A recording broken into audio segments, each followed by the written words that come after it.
Hey folks, this is the Maineprepper, and today we're going to have a look at my Condor M4 double stacker magazine pouches. It also holds AR-15 magazine, they just call it that. But as the name implies, it's a double stacker, which means it'll hold two magazines, one on top of the other. And in this case, this is a 4 magazine capable component, and it's MOLLE compatible, which means it's designed to mount on the back of your MOLLE gear.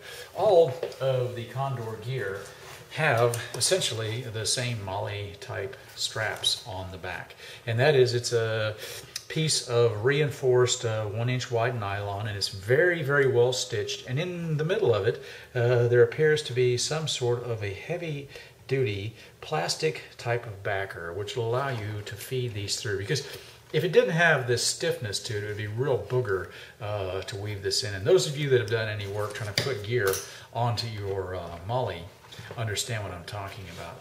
All right, we see from the side that the front pouch is a little bit lower in the enclosure as opposed to the rear pouch that goes against your body, and that makes sense. It makes it easier to get to.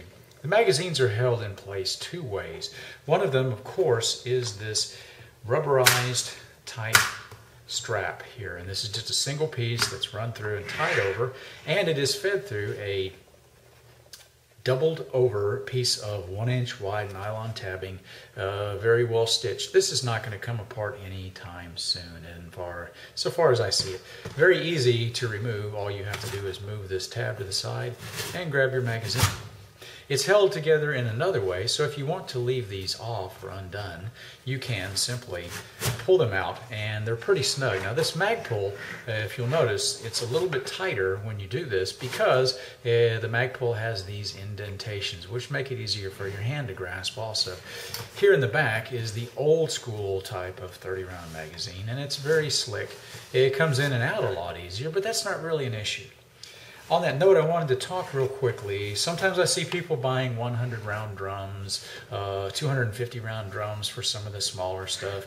You don't really get any benefit out of that you couldn't get from doing adequate amounts of training doing reloads with your, and I don't mean reloading ammunition, I mean reloading, unloading and reloading and unloading and reloading 1,000 times, which you should do anyway with your standard type magazine. And that's why I recommend a standard configuration of a 30 round. That way you're always shooting and counting your rounds as you're shooting. You're keeping track of where you are on your magazine when you're firing. But more importantly, it does not take that long to reload. Believe me, I've been in combat, and you can reload in a flash, okay, if you have practiced it.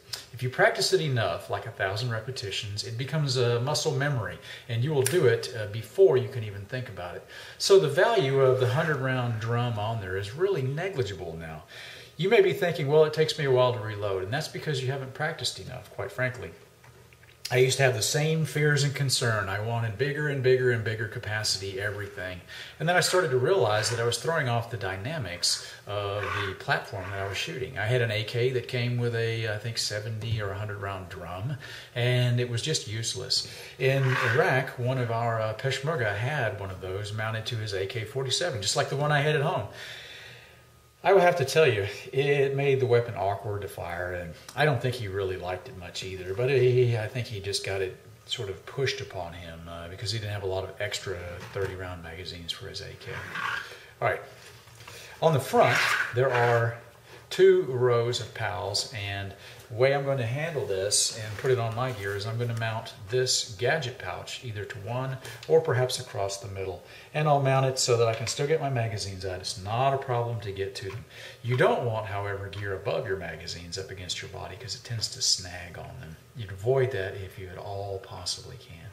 So that's how I'm going to mount this here. All right, folks, this has been the Maineprepper, and that's a real quick down and dirty. I like this for $17.95, which included shipping and handling on Amazon Prime. This is a good piece of gear. Condor makes good stuff. Well stitched, well put together. It's got great nylon. By the way, on the bottom there are grommets, and every magazine pouch you get should have grommets. If it doesn't, don't use it for a magazine pouch, at least not with the bullets down or even bullets up. Because your magazines, if you put them in water and immerse them, water will get in eventually, especially if you just stick them down into a tub of water. Water's going to get in, and that's not good for your ammunition, as I'm sure everyone out there would be able to attest.